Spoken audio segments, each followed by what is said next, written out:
I always love the dichotomy that villains don't always think they're the villain, right? Most of the time they, don't think, Yeah, so how fun is it to get your teeth into a villain, but yet have that righteous indignation where you're like, I'm clearly right.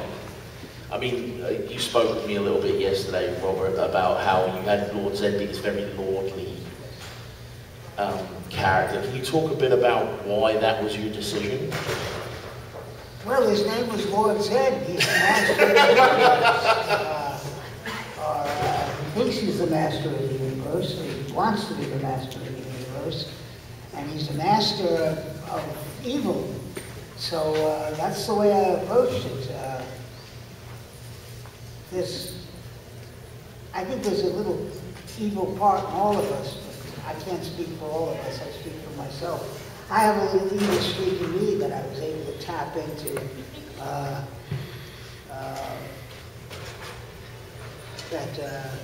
I'll keep a secret. Every actor, I think, has a secret of how he approaches a role. Yeah. But that's how I approach the character. And you try to make your character right. Yes. Is what it is. And so I had lots of opportunity to make him right because he's intelligent, lordly, and is a leader, a true leader. So that's what I tapped into with the Lord Zed character. And Juliet, Drusilla was somewhat unhinged. Yeah, Juliet. somewhat. It's been a long day. I am so sorry. No, absolutely. Well, yeah, I mean, I think most characters don't think of themselves as evil. Yes. Even if they're doing nefarious actions. And but I think, and Drew had a lot of dimension to her, obviously, Yes. as you were saying, she was not the most balanced of all characters and had quite a tragic backstory in terms of, all the torture and the stuff that Angelus had put her through, which sort of led to a little bit of what she was like in modern day. How fun was it to play an unhinged character? Like, just have that, you can go anywhere at any moment. I mean, the character was such an original character that Joss created that it was, I like to say it was obscenely fun to go to work, and it was really collaborative, and, a lot of the stuff in terms of the blocking of the scenes, which is the physical sort of where we moved in the scenes. James and James was a theatre actor, and the first season, we would get together and rehearse and come in with loads of ideas, and they would be like, fantastic, the scenes are blocked, it's great. So it was super, super creative. Yeah. And it must be a joy to get the scripts as well, especially for both villains. Like, some of the, villains get the meatiest dialogue, don't they? They get those real moments of, yeah. What is it like when you see a script and you're like, okay, I know what I'm going to do there? Like, I know with Lord Zed, you saying that you were very much having to react to the other actors' movements when you were doing the voices. Yes, I had to match the stuntman movements. There was a stuntman working in the costume. I didn't wear the costume. So he would do the lines and do the physical actions, and I had to match his physical actions. Unfortunately, he spoke the lines way too rapidly because he wasn't an actor. And so we had to do a lot of fudging with the dialogue to fit my pace for the character and still get the gist of what he was saying in. So that was fun. Took some time to rewrite and fudge with the writing, but it was a necessity to do that. With Drew, a lot of it being written by Joss, who I think we all know kind of revolutionized the way that television is written nowadays. It must have been so fun to get those scripts, right? Like, it was so fun to get the scripts. I mean, you kind of wait to say, oh, what's going to happen next? And sometimes, actually, the wardrobe department would get the scripts earliest. So I'd like sneak into the wardrobe and be like, kind of taking a quick peek before, because somehow they knew that they needed the time to get it, and we'd be like, we need it too, we need the time. So I'd go in and sneak peeks and and be really excited. And then some of the thing that was really fun in terms of the thing I was mentioning before being collaborative is certain things, if we come up with things in the moment of a scene, say, and if it didn't make it into that episode, the thing that would be really fun is, like, I remember one of the first episodes I had come up with this sort of monosyllabic Drew cry, the little sound that she made, and so I did it, and I had seen the dailies, which is basically the footage from each episode, and I'd seen it, and I was like, oh, I actually think that will work, but it wasn't in the episode, so I figured Joss didn't like it. I was like, okay, well, they cut it out, so he probably didn't like it. But then we got the next script, and we, season 2, we had table reads, where we'd sit with the whole cast, and then it got where we were backed up, and so we didn't have the scripts like a week in advance. But at that time, we had the scripts a week in advance, so we'd have these table reads with the cast. So we got the script, and I remember right after that, I was reading, and all of a sudden I said, oh, Drusilla makes that sound she makes when she might cry. Oh! Even though it didn't make it into that episode. And then I remember another episode, I came in and I was like, I want to be dancing on the table. And then Michael Lang was directing that episode, and he said, you know, I actually have this really amazing entrance. We're going to start on a close-up of your eyes, and then you're coming down the staircase. I'm like, oh, that sounds nice. I won't say no to that. And then the next episode, Joss was directing it, and he said, you know, get up on the table. We're going to have you dancing on the table. So, you know, we'd find ways in different moments that were really amazing. Since we're talking about dialogue, do you remember any of your most favourite juicy moments of script? Yeah, I mean, Drew had so many incredible lines, because, and there was something, you know, at the time, it was funny, because I never thought, when I was playing Drew, the same way I didn't think of her as evil, I didn't think of her as crazy either. Yeah. But when I look at it now and see it in retrospect, I'm like, oh my God, she's bats. I mean, she's but I made sense, like there was a logic to her illogic for me, as a character being inside the character, and so, you know, but there were so many great, like, loopy lines, and you know, she was quite a sexualized character, so, you know, spank me till Tuesday, I promise to be bad if you do, you know, there's a lot of lines like that that one of you remember. And what about you, Robert? Do you have any particular favourite, like... I have a favourite line, is when I want your opinion, I'll give it to you.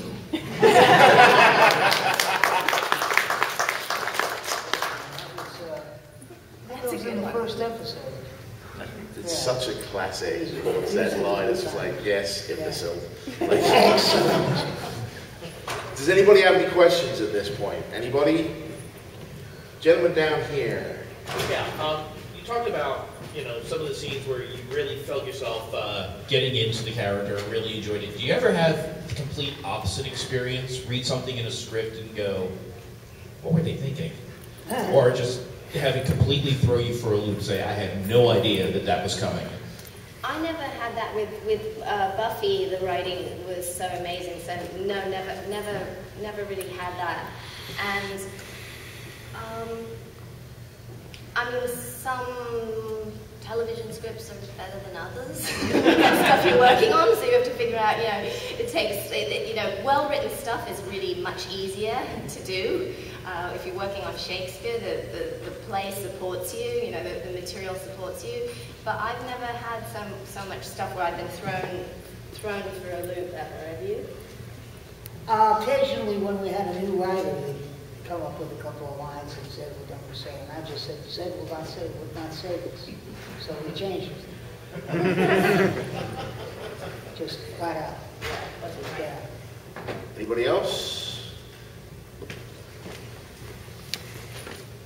Hi, nice to see you again. Two of my fandoms are colliding and blowing my mind. So, shooting on set and, you know, the final cut, it's perfect, but as you were shooting or doing the voice acting, was there ever a time when somebody was making faces or distracting you and you just couldn't keep a straight face? Yeah. You want to go? Well, no, they'd bring us in one at a time, and I was doing my lines to a television screen, watching the characters move, so I didn't get to work with anyone. Occasionally we'd start cracking jokes in the studio, and it was hard. I had to say, just give me a second. But no, there was never anybody else around except the director. producer. So we got through the material pretty straight. There were a lot of, I remember, like the first one that comes to mind, I remember the first scene I was doing with Tony Head. We'd been on set for ages and ages, but we'd actually never had a scene together because my character and his character never overlapped. And then we were doing a sequence where I'm seducing him and I appeared to him as Jenny Calendar and everything. And we were actually shooting it, and it was right before lunch, and Tony must have been super hungry because his tummy kept going like, but like insanely, I mean, so loud, and I was straddling him, and he was being so English about it. He was like, oh dear,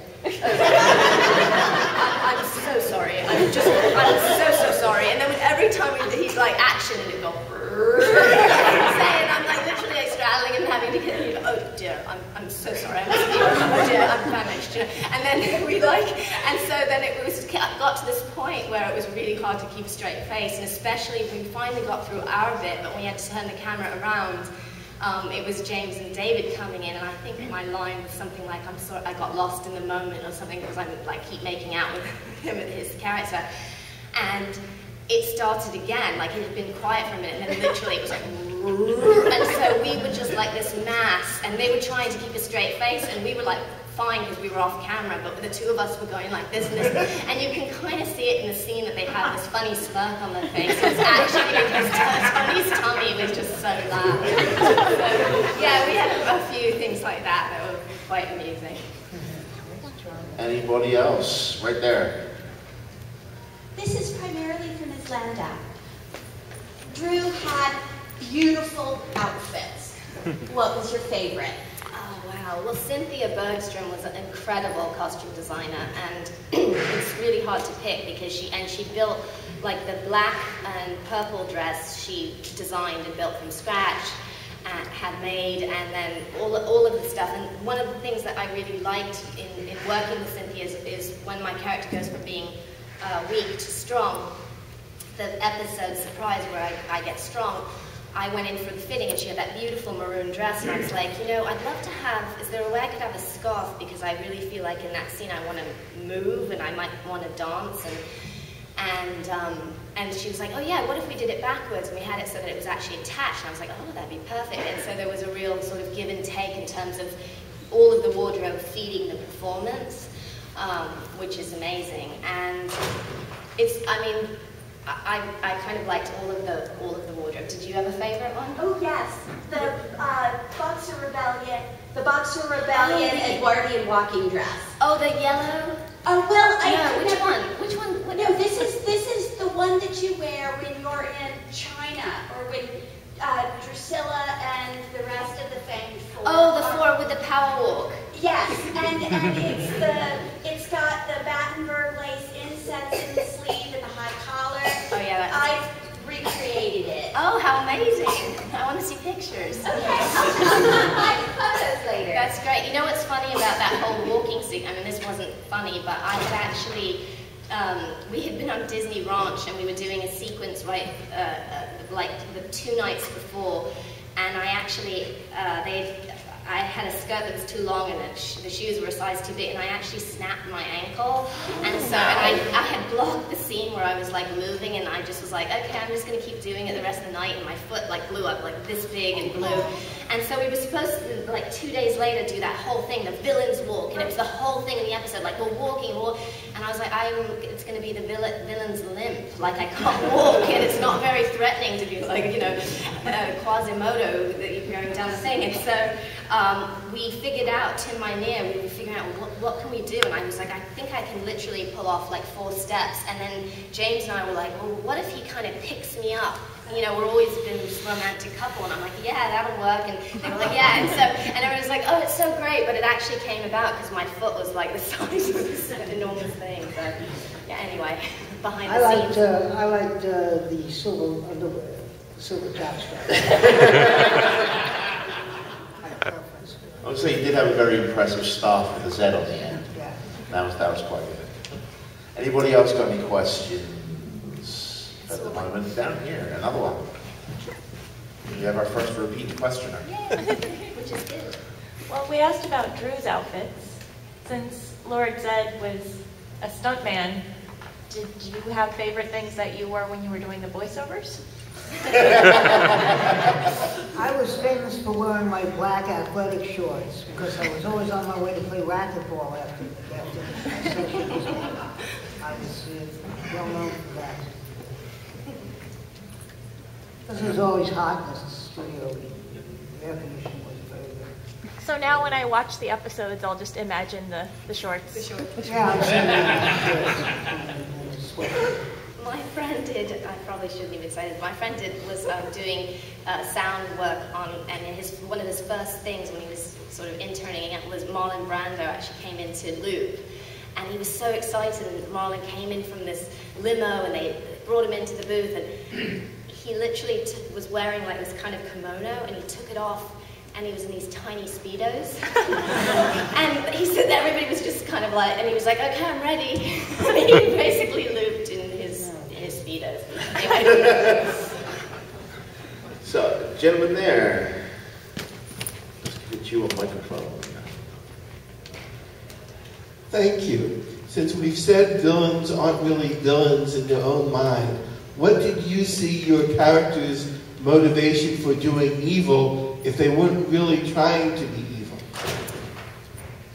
I was hungry. And I thought the world being destroyed was a good thing. Let's see. I was taking over the universe. Starting with Angel Grove. Which was quite Getting rightfully the power clumsy. away from those power punks. Young pretty people. I've always had a thing against pretty people in show business. I always had to compete with that because I'm not a pretty people. And never was. So I was taking over Angel Grove for that purpose. So that's what motivated me. Thank you. Okay. Anybody got a question?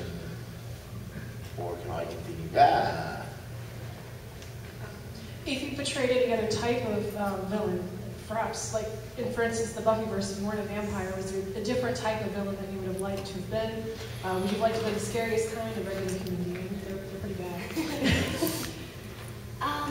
You know, as far as in Buffy, I actually loved playing Drusilla, so I wouldn't have traded it to play another character just because to me there was something almost Shakespearean about the character in terms of the sort of levels and the emotion and the humor and the, everything of the character. But so I don't know, but all of the characters are so well fleshed out and well, like villains and the Scooby Gang.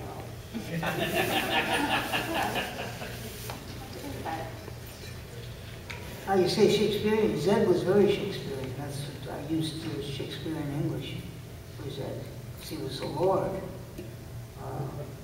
Sort of like Lear or Richard III. I saw him as that, in that light. So I didn't understand the actual question. Well, if you could play another villain within your show, who would Within you the play? show? Yeah. I thought Goldar had a lot of integrity. Yeah. Goldar was a very interesting character. Because you were Finster as well, weren't you? I was Finster, yes. Well, Finster, yeah. Finster wasn't really a bad guy. He was a scientist. Yeah. He was into the science of the operation, making the putty monsters, making the monster together. So there's an interesting question. Yeah. Finster, while not an inherently evil character, Right. was very much on the villainous side of the conflict. Which, how did you, and Zed and Finster are so very different in your approaches. How did you, kind of justify those within what was going on, really? Well, with Finster, I got into, he was devoted to Rita. And he just was mad for Rita. He worshipped her. So that's what I got into. Oh, my queen, oh my. So she did his bidding. And when Zed came in, he was sort of brushed aside In fact, there's an episode that says, I'm just old in the way, he said. He sort of resented that, but when Rita came back, he was up and cheerful again, because his queen had returned. So that's the way I approached the characters. And doing the two characters was very pleasant to do, because there was a real contrast between the voices. So I had a good time doing both characters. I had scenes where I talked to myself. Which was interesting. Did you do that? Because I've done that too a lot in voiceover, and sometimes I'll do it talking, or sometimes we'll do all the one character and all the other. Is that what you did? That's the way it was done, yeah. So I'd have... So you could stay in the one character. I did Finster first, then I'd do Zed. So I'd have Finster play off of it, and then back to do Zed. Great. So, and with Drusilla, like, she's almost two characters in one. Because you have like the pre-torture Drusilla and the post-torture Drusilla. So how did you find the line of what is just her base personality and where the psychosis comes in? Well, when I first met with Joss, it was interesting because I actually never auditioned for the role. He had seen me in Ed Wood and in another project, and I went in and I just had like the most amazing creative meeting. It was with Joss and David Greenwald, Marsha Shulman, who was the head of casting at Fox, and Gail Berman, and I think I did a little of Drew in the Room. I kind of talked to the ceiling for a moment or something, and did, whatever, and then we just had like such an incredible sort of creative, it felt like a tennis match or something in the room, and I left, and before I got to my car, my phone rang and my agent said they booked you. I was like, I'm still on the lot. This is great. And then I had a meeting where Joss said, I'm going to tell you all these things about the character and how, like, I basically had Spike and Drew running around in my head for 10 years. And so I was like, fantastic. And so we sat down and he said all these things. And when I first left that meeting, I actually felt quite daunted because everything he said one thing, and then he said the complete opposite of it. So he said, like, she's very delicate, but she's strong. She's very sweet, but she's evil and diabolical. She's very childlike, but she's sensual. And he kept going, and I was like, how am I going to do that? But then as I started putting, I always think of each character as being like its own recipe, and you start like playing with the ingredients until you come up with a mixture that tastes really good. And so I started sort of playing with the elements of the character, and especially my character was weak, and he also had this whole idea that Spike and Drew were the Sid and Nancy of the vampire set. And so it had this very cross between like the Victorian era, which is where she was from, and then also this, kind of punk rock, and even at the time that we started Buffy, there was a whole heroin chic fashion look. So I remember I always pull like tear sheets and images or paintings for character references, and I remember I brought a bunch into makeup and hair test, and Todd had done the same. Todd McIntosh, who won an Emmy for the show, and we had very similar reference. We were like, oh, that's great, you were on the same page, literally, And so it was kind of an amazing experience because there was room to have so many different elements. Like, it's funny because I'm now doing a project on vampires, and at the time I really approached the character much less as a vampire or a creature and much more as a human being and a well-rounded person that obviously had been through, some stuff that wasn't so nice. Now, did you find that, and this is for both of you, as you took on the role and you lived in the role for a little while, did you find that the writers sort of adapted to the way that you liked to talk when you were on cadences and little things like that? Or was it very much, this is the script, do it?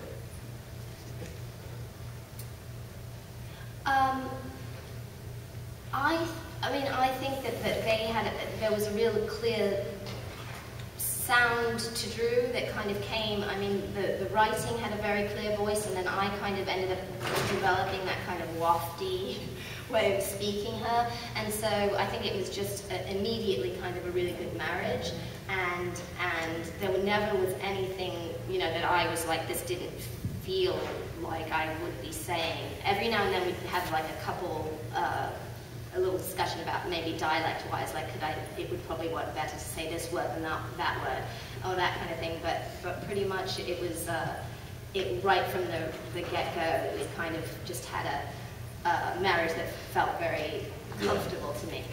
And with Zed, again, you have such short amount of time to fit this stuff in. Once you found your